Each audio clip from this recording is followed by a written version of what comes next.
Halos padapain ng sunod-sunod na pagtaas ng presyo ng produktong petrolyo ang iba't ibang toda sa lungsod ng Tarlac.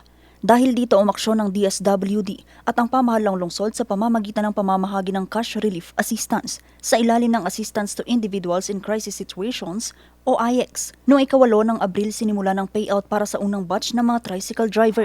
Kahapon naman April 13, mahigit 1,050 tricycle driver na kabilang sa second batch tricycle ng mga benepisyaryo ang tumanggap ng AIEX. Layunin ng programa na matulungan ng mga tricycle driver sa kanilang pang-araw-araw na gastusin sa gitna ng patuloy na pagtaas ng presyo ng gasolina. Ginanap ang payout sa Tarlac City Civic Center sa Barangay Baras-Baras. Samantala, mas pinalalakas pa ang kampanya laban sa malnutrisyon sa Tarlac City. Ito'y sa pamamagitan ng 100-day feeding program. Pinangunahan ito ng Rise and Rebuild International Foundation, katuwang ang pamahalaang lungsod.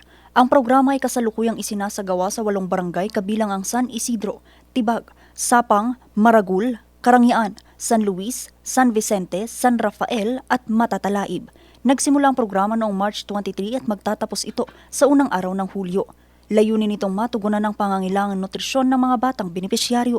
Bukod dito, layon din ng programang mapabuti ang kalusugan ng mga kabataan bilang pundasyon ng mas maunlad na komunidad.